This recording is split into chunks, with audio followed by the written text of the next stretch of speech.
ماہ رجب میں روزہ رکھنے کی ممانعت سے متعلق ایک حدیث پاک کی شرح۔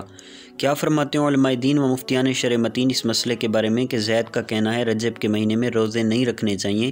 اپنے اس قول پر مصنف ابن ابی شیبہ کی اس روایت کو بطور دلیل پیش کرتا ہے۔ ترجمہ خرشہ بن حر رضی اللہ تعالیٰ عنہ فرماتے ہیں، میں نے حضرت عمر فاروق رضی اللہ عنہ کو لوگوں کو کھانے سے ہاتھ روکنے پر مارتے ہوئے دیکھا، یہاں تک کہ ان کے لیے کھانا رکھ دیا جاتا، اور حضرت عمر فاروق رضی اللہ تعالیٰ عنہ فرماتے کھاؤ، کیونکہ یہ وہ مہینہ ہے جس کی زمانے جاہلیت میں تعظیم کرتے تھے۔ مزید یہ کہتا ہے کہ جن روایات میں رجب کے مہینے میں روزے رکھنے کے فضائل کا ذکر ہے وہ روایات ضعیف ہیں، لہذا ان پر عمل نہیں کرنا چاہیے۔ اس تناظر میں چند سوالات کے جوابات مطلوب ہیں۔ نمبر 1، رجب کے روزوں کا کیا حکم ہے؟ نمبر 2، کیا رجب کے روزوں کے فضائل سے متعلق ساری روایات ضعیف ہیں؟ نمبر 3، جو ضعیف ہیں وہ تعدد طرق سے حسن ہوتی ہیں یا نہیں؟ اگر نہیں ہوتی تو ان پر عمل کرنا کیسا؟ نمبر 4، زید نے جو روایت بیان کی ہے اس کا کیا جواب ہے؟ جواب سننے سے پہلے تمام دوستوں سے گزارش ہے، چینل ابھی تک سبسکرائب نہیں کیا تو چینل کو ضرور سبسکرائب کریں، ویڈیو کو لائک اور ثواب کی نیت سے شیئر کریں۔ جواب نمبر 1، رجب کے مہینے میں روزے رکھنا مستحب ہے، چنانچہ فتاوی ہندیہ جلد اول صفحہ 202 اور فتاوی تاترخانیہ میں ہے۔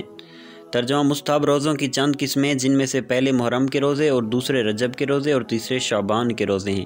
الفقہ علی المذاہب الاربعہ میں ہے، ماہ رجب اور شعبان کے روزے رکھنا مستحب ہے، بلکہ اس مہینے میں روزے رکھنا تو خود حضور نبی کریم صلی اللہ تعالی علیہ وآلہ وسلم سے بھی ثابت ہے۔ صحیح مسلم شریف، مصنف ابن ابی شیبہ جلد 2 صفحہ 344، حدیث نمبر 9748، امالی ابن بشران جلد 1 صفحہ 253 میں شرط مسلم پر سند صحیح کے ساتھ حدیث پاک مروی ہے۔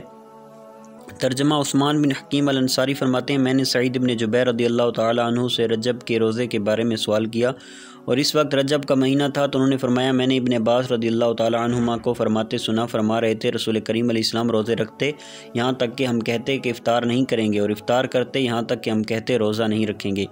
نمبر 2 اور 3، رجب کے روزوں کے متعلق ساری روایات ضعیف نہیں ہیں، بلکہ اس پر صحیح احادیث بھی موجود ہیں، جیسا کہ جواب نمبر 1 میں ہم نے صحیح مسلم کی صحیح روایت نقل کیا، اور جو ضعیف ہیں وہ بھی تعدد طرق و شواہد و توابع کی وجہ سے حسن کے درجے میں چلی جاتی ہیں، اور بالفرض اس پر صرف ضعیف روایت ہی ہوتی تو بھی روزے رکھنے کی ممانعت کا قول کرنا درست نہیں، کہ تمام ائمہ حدیث کا اجماع ہے کہ فضائل اعمال میں ضعیف حدیث بھی معتبر ہوتی ہیں۔ اصول حدیث کا یہ اصول ہے کہ اگر ضعیف حدیث متعدد طرق سے مروی ہو تو وہ قوی ہو کر حسن لغیری کے درجے تک پہنچ جاتی ہے۔ چنانچہ تیسیر بشرح الجامع صغیر میں ایک حدیث ضعیف حدیث کے بارے میں ہے۔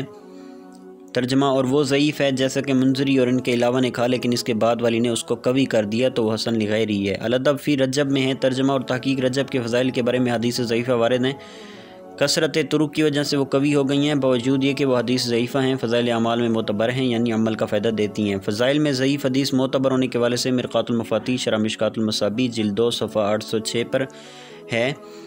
ترجمہ، اور بالاتفاق ضعیف حدیث پر فضائل اعمال میں عمل کیا جائے گا، اسی کتاب کے دوسرے مقام پر ہے، فضائل اعمال میں ضعیف حدیث پر عمل کرنے کے جواز پر علماء کرام کا اجماع ہے۔ ایک اور مقام پر یوں ہے، اور فضائل اعمال میں تمام کے نزدیک معتبر ہے۔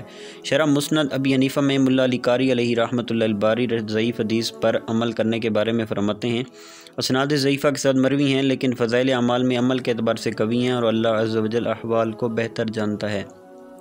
امام اہل سنت امام محمد رضا خان علیہ رحمۃ الرحمن ارشاد فرماتے ہیں، اور فضائل اعمال میں حدیث ضعیف باجماع ائمہ مقبول ہے، واللہ تعالی عالم۔